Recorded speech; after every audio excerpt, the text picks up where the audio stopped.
start. You're good. What's up, team? It's Kingsley here with Silverpack Gaming, showing you my undefeated Dark Knight deck. Let's get it started and rolling out here. So, obviously going to start with the rookies. I'm going to do 4 of Monitormon. This is one of the better options that they added in 2 formats for BT10. Gives you the option to, on play, you can add either a Dark Knight, Twilight, or a Deadly Knightmon to your hand. It's really good, and it also pairs well with the Tamer to make this a blocker also. So it's a really good search card for level 3s. Next, I play 3 of the Toyagamon, just for the fact that it's only for the inheritable of Reboot. So if I were to swing with a card on my shield later on, I can give it Reboot and then restand, and then have my cards with blockers. I play 2 the Chikurimon, the DD12 Chikurimon. So when your opponent hits it off security, so if those black Grandest players, any of the XCross players, any of the burst players, any type of player really, whenever they hit that, they'll just DD-evolve, and it's really nice element for that. And then still watching out for Death Xmon, so 2 Chikurimons as well, so that they can't reduce play costs on certain things. It's my 4 count.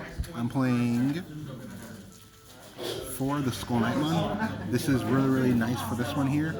It gives your inheritable +1 security. So if you were to have this evolve, if you do the evolution of play, where you swing with this, if you have another Deadly Axe on the field, you can evolve into a Darkknightmon for free. So usually the play is like, evolve on this, you'll swing, evolve into the Darkknightmon. At the end of the turn, it gains Reboot, and then you can use it as a blocker afterwards. So it's really nice for that fact. So you're playing 4 of this one. You're playing 2 of the Deadly Axemons, because it's on play, it searches, and it gives you also inheritable of 2k boost.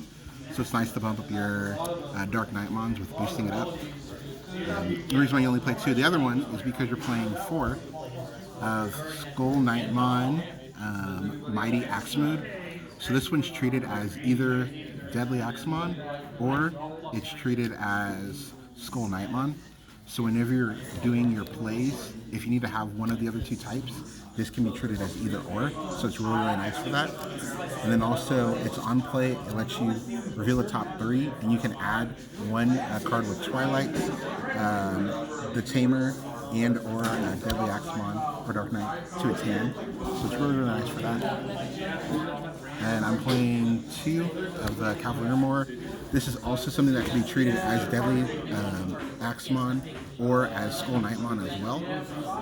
When you evolve on it, you gain jamming. So if you're trying to do like poking on the other Knightmon, it's really nice too as well to be able to just evolve onto this for 1, swing, check 2 with jamming, and then if you have the Reboot underneath, it becomes another blocker. So it's just really good for the play setup. I'm playing 1 Grumblemon, because you do play Tamers, so it's just an easy OTK for it.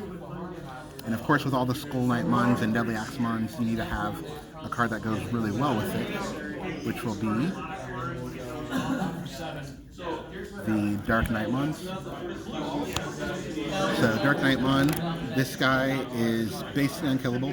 Whenever he were to die, he'll play back 2 Knightmons from your grave, or a Knightmon and a Deadly Axemon if it's underneath it. In addition to, when you play him, the other version of it is the new one, the DigiCross one for Darkknightmon. This guy, whenever he's DigiCrossed or unplayed, you can DigiEvolve 1 card, and then you'll be able to delete a card that has a play cost of 5 or less. So it's really nice to any of the ultimates that are on the field or champions. You can DigiEvolve it and then delete it afterwards, or everything that play. And this is this word to die. You basically just take one card from underneath it and you add it back to your hand and you'll play the other copy.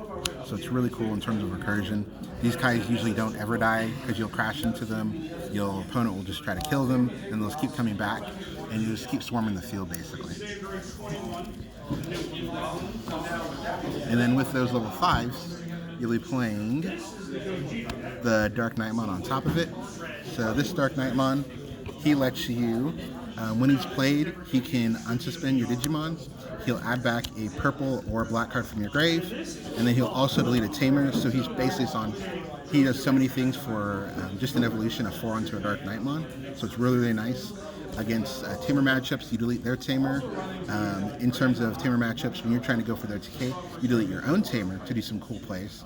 And you can add back any of your black cards or purple cards, which is really, really nice, except for himself. But it's just really good in terms of being able to add those cards back.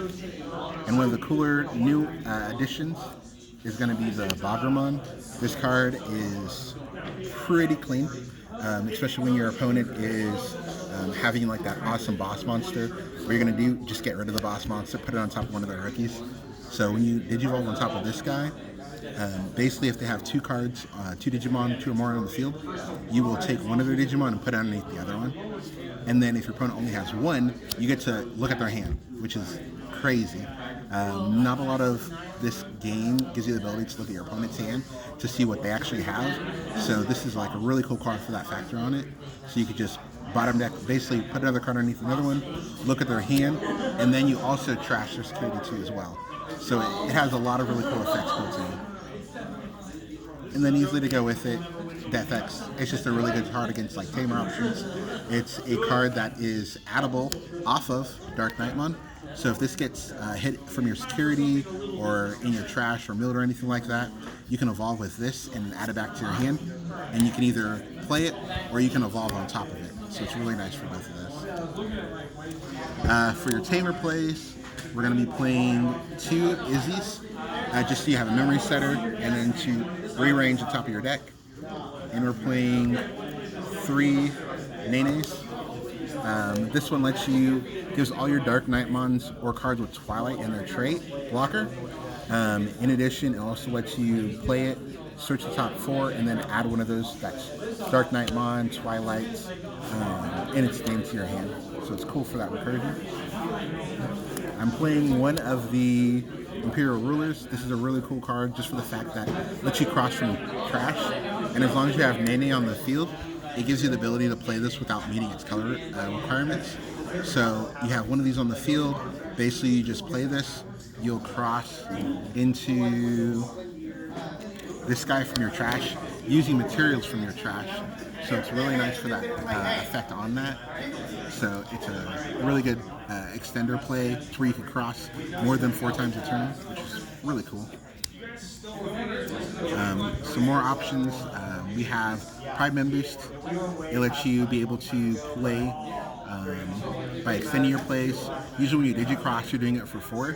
So having a boost makes it to where it's not going to pass over to your opponent's turn if they only give you 3 with the memory setter. And that also lets you accelerate your Darkknightmons and your Deadly Axemons, because all of them are play cost 4, so all of them can be played off of this effect.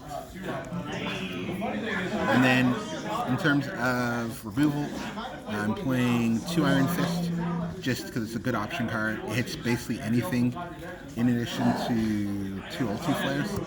It's also, both of these are really security bombs and or they're just good removal for your deck. So they're really, really nice. And of course the eggs. Easy peasy. Playing Bagramon and then 1 Monitormon, just so that you have 5. So in the grindier matchups, you have options to play. And